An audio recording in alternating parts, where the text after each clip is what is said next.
Welcome to another exciting episode of Badman Reviews, and this week we're going to be talking about something a little outside of the norm. Something this gen, something FPS, something not Crash Bandicoot.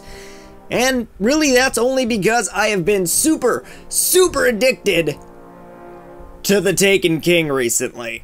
And I have to say, I am very much impressed with this game, and I want to give it a good review and explain exactly what the Taken King has brought to the table. Destiny, for most of you that know, is a first-person shooter mixed with RPG and MMO elements, developed by Bungie, the same people that brought us the Halo series. And to be truthful, on the game's initial release, it wasn't that great. There wasn't much content to keep you busy in the endgame, and there was zero story to go along with the game, making for an experience that got stale pretty quick, especially after the 20th mission of open this door after killing 3 waves of enemies. Thankfully, the 2 DLCs afterwards added a bit more variation with more activities to complete and a bit of better story, but didn't give much more, specifically with House of Wolves, which had to be the shortest DLC I've seen in a long time. Thankfully, the Taken King is finally brought about what I believe Destiny should have always been. A few things have really changed with the Taken King. The largest is the quest system. In year 1, each mission was just a point on the map that you would go to one after another until the game ended.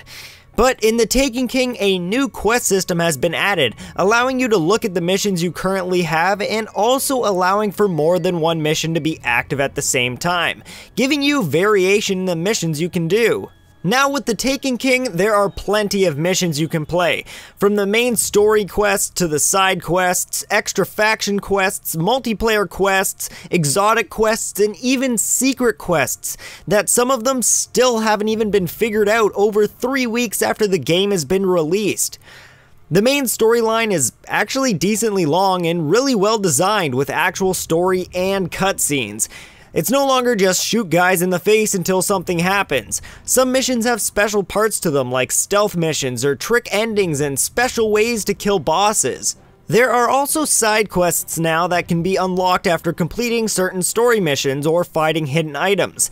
These missions are usually multi-step and are actually interesting and fun most of the time.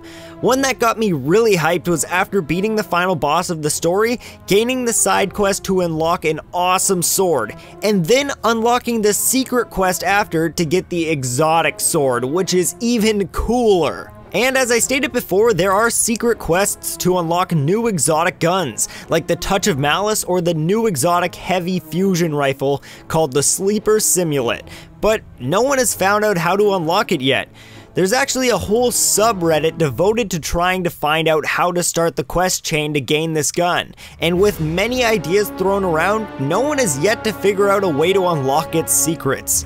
Along with all of these missions, we also get a new area to explore, which I was a little bit disappointed by when I first entered it, since I thought we would actually be going to Saturn when I first started the Taken King, but quickly discovered that I was entering a giant hive ship in the rings of Saturn instead. But I can't say that I'm not super happy with how the new patrol area turned out. The new area known as the Dreadnought is actually an amazing experience filled with plenty of things to do, with secret items to find, secret missions to complete, secret bosses to fight, and a new arena area that you can enter on your own or with friends or even random people exploring around, making for a super fun experience and a great way to make new friends.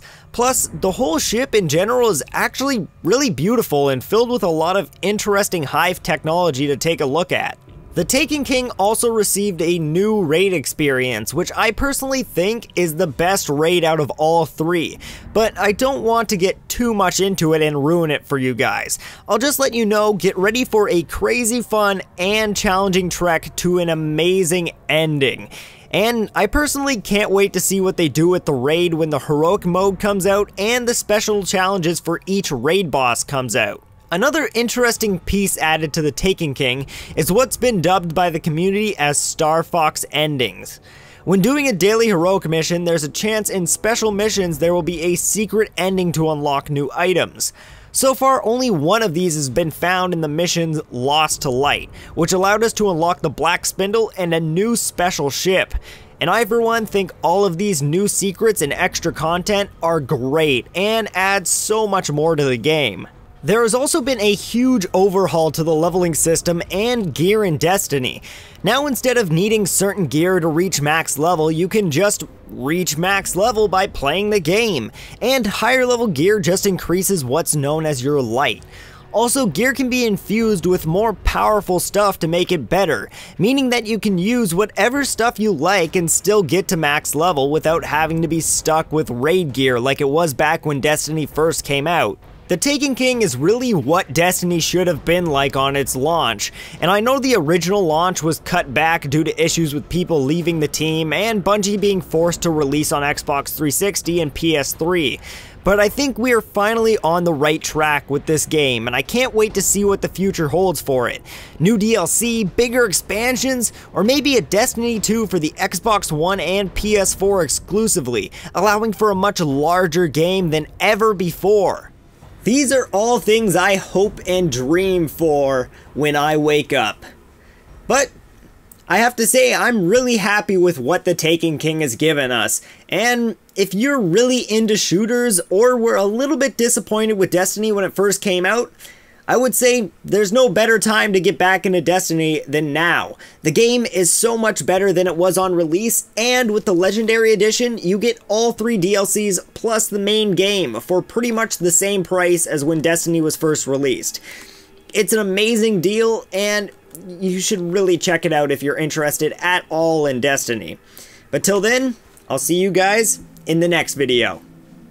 I just have to give a huge shout out to my Patreon supporters, because without them, I still wouldn't be making videos. So, a huge thank you to Rob LaLiberty, Brad Moore, Andre Drulard, Thomas Bethel, Ian Selch, Jeremy Olivo, and the YouTubers Possum Gamer, Cray Trey, Legend Gary, and After End Media.